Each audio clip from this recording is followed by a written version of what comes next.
അവൻ്റെയും പുത്രൻ്റെയും പരിശുദ്ധാത്മാവിൻ്റെയും നാമത്തിൽ. എൻ്റെ പ്രിയപ്പെട്ടവരെ, ഇന്ന് ഫെബ്രുവരി 4-ാം തീയതി ചൊവ്വാഴ്ചയാണ്.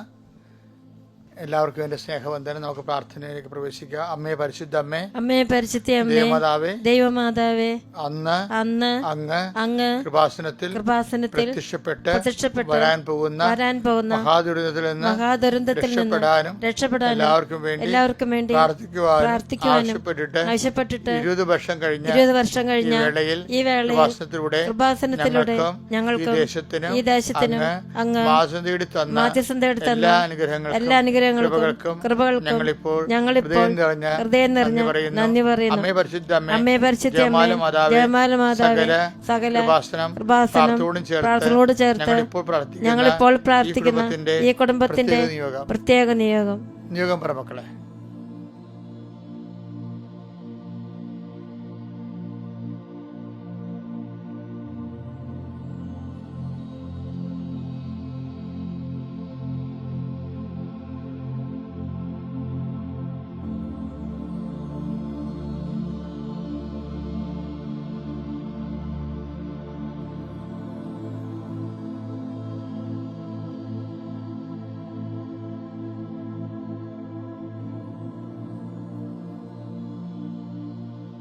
അമ്മയുടെ പ്രത്യക്ഷീകരണത്തിന്റെ ഈ ദശകവേളയിൽ ഞങ്ങൾക്ക് സാധിച്ചു തരുവാൻ കനിയണമേ.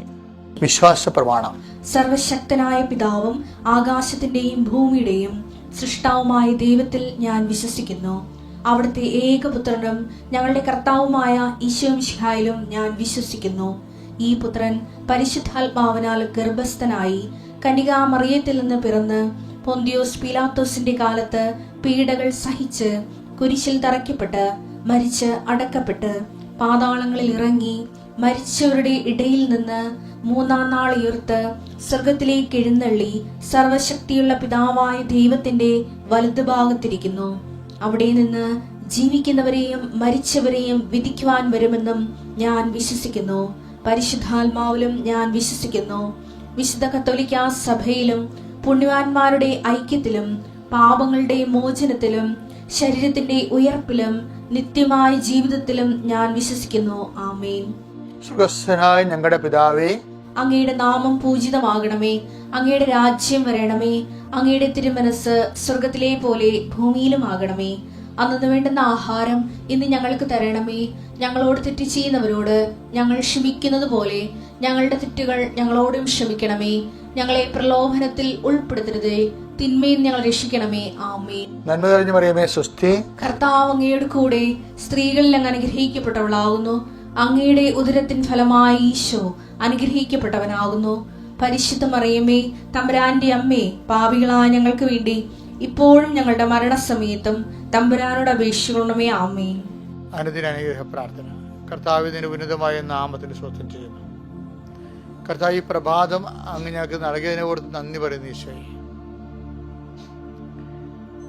ഇന്ന് രാത്രി നല്ല ഉറക്കം ലഭിച്ചവരുണ്ട്, ഒരുറക്കവും ലഭിക്കാതിരുന്ന മനസ്സ് അസ്വസ്ഥമായവരുണ്ട്. 2 കൂട്ടക്കാരെ ഈ സമയത്ത് കർത്താവ് തിരുസേനി സമർപ്പിക്കുന്നു. കർത്താവേ, നിന്റെ തിരുമുറുപാർന്ന വലതുകരം ഈ 2 പക്ഷം ആൾക്കാരുടെ മേലും വെക്കണമെന്ന് പ്രാർത്ഥിക്കുന്നു.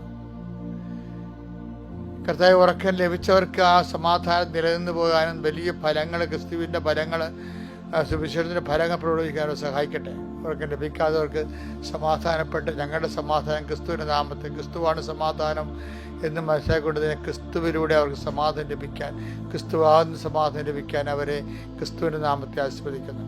കർത്താവിൻ്റെ ഉന്നതമായ നാമത്തിൽ സ്വസ്ഥം ചെയ്യുന്നു. കർത്താവിൻ്റെ വിശുദ്ധ പൗരോഹിത്യത്തെ മഹത്വപ്പെടുത്തണമേ. കർത്താവെ, ഈ പ്രഭാതത്തിൽ അങ്ങയുടെ വിശുദ്ധ പൗരോഹിത്യം മഹത്വപ്പെടുത്തിക്കൊണ്ട് സഭയിലുള്ള സാന്നിധ്യം പ്രകടമാക്കണമേ. അമ്മേ, പരിശുദ്ധമ്മേ, ദേവമാതാവേ, എല്ലാ മക്കൾക്കും വേണ്ടി പ്രാർത്ഥിക്കണമേ. ഈശോയെ, ഇതൊക്കെ ചെയ്യാൻ പറ്റുന്നില്ലല്ലോ, അത് എൻ്റെ കൂടെയുള്ളവൻ ചതിക്കുമോ, പാർട്ട്ണർ ചതിക്കുമോ എന്ന് വിചാരിച്ചുകൊണ്ട് കച്ചവടത്തിൽ ആശങ്കയുള്ളവരുണ്ട്. ഏജൻ്റ് അടുത്ത് പൈസ കൊടുത്തിട്ട് സംശയത്തോടെ ചതിക്കപ്പെടുമോ എന്ന് ഓർത്ത് വിഷമിക്കുന്നവരുണ്ട്. അവിടെ നിന്ന് വിസ അയച്ചിട്ടുണ്ട്, ഓഫർ ലെറ്റർ അയച്ചിട്ടുണ്ടെന്ന് പറഞ്ഞെങ്കിലും പോസ്റ്റിൽ കിട്ടാത്തവരുണ്ട്. പാസ്പോർട്ട് കിട്ടാത്തതുകൊണ്ട് ആ പാസ്പോർട്ടിൽ വിസ ഉണ്ടോ ഇല്ലയോ എന്ന് സംശയിക്കുന്നവരുണ്ട്. ഇങ്ങനെ ആശങ്കപ്പെടുന്ന ജനങ്ങളെ കർത്താവെ അങ്ങയുടെ തിരുസന്നിധിയിൽ സമർപ്പിച്ച് പ്രാർത്ഥിക്കുന്നു. എൻ്റെ ഈശോയെ, പല കാര്യങ്ങളെ ഓർത്തും പാർത്ത പല കാര്യങ്ങൾ ഓർത്തുകൊണ്ട് നീ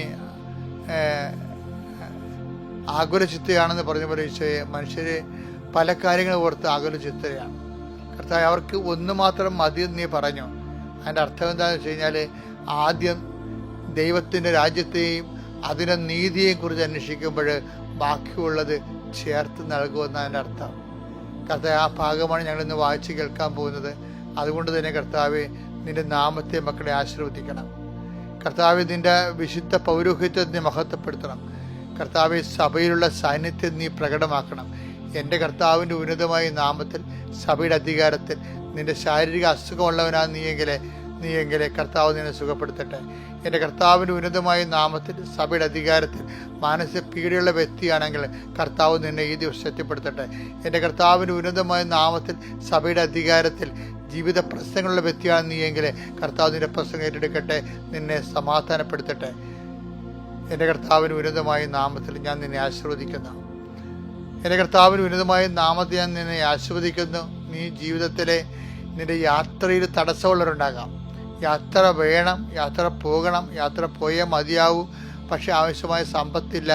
അതിന് നമുക്ക് അവിടെ ചെന്നാൽ താമസിക്കാൻ ഇടമില്ല, അവിടെ ചെന്നാൽ അക്കോമഡേഷൻ ഇല്ല, ഫുഡില്ല, പലതരത്തിൽ ആരെ ആശ്രയിക്കുമെന്ന് അറിയാൻ പോലെ ആശ്രയിക്കാൻ ആളില്ല. അങ്ങനെയൊക്കെയുള്ള വിഷമങ്ങളെ കർത്താവിന് തിരുസേനയിൽ സമർപ്പിച്ച് പ്രാർത്ഥിക്കും. അതിൻ്റെ ആകുലതയാണ് നിനക്കെങ്കിൽ ഇന്ന് ആ ആകുലത മാറിയിരിക്കും. 71 മണിക്കൂറിൽ ആ വിഷയം മാറിയിരിക്കുമെന്ന് കർത്താവിൻ്റെ ആത്മാവ് പറയുന്നു.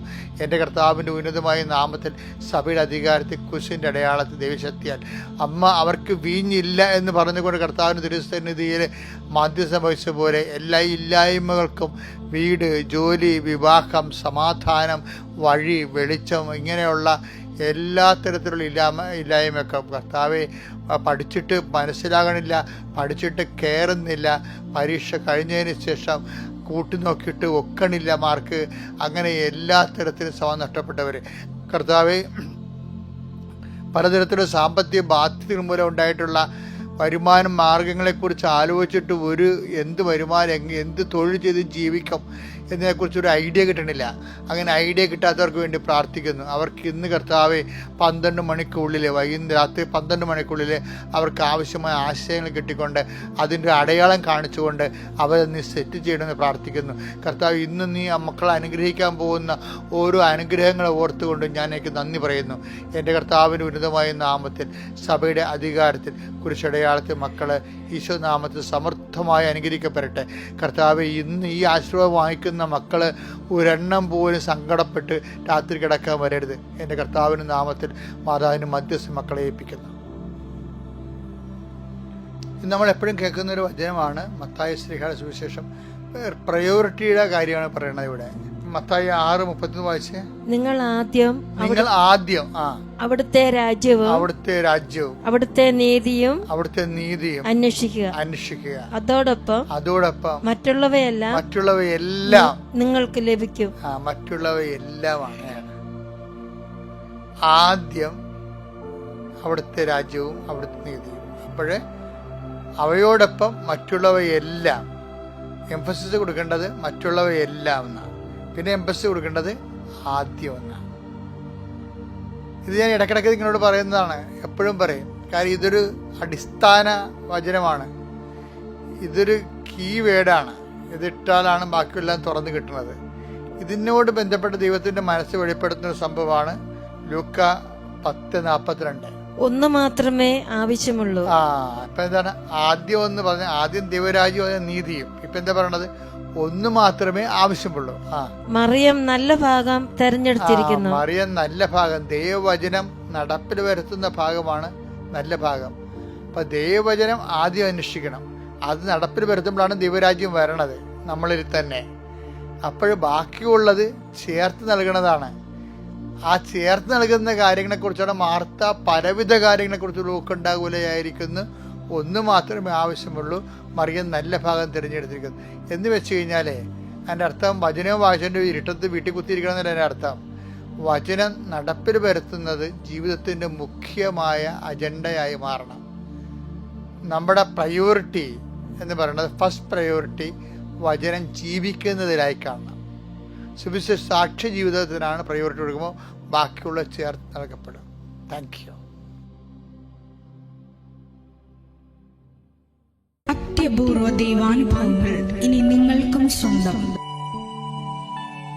ഈ യൂട്യൂബ് ചാനൽ ഇതുവരെ സബ്സ്ക്രൈബ് ചെയ്തിട്ടില്ലെങ്കിൽ ഇപ്പോൾ തന്നെ സബ്സ്ക്രൈബ് ചെയ്യുക. ഈ വീഡിയോ ഇപ്പോൾ തന്നെ നിങ്ങളുടെ സുഹൃത്തുക്കൾക്ക് ഷെയർ ചെയ്തുകൊണ്ട് കർത്താവിന്റെ പ്രേക്ഷിതരാകുക.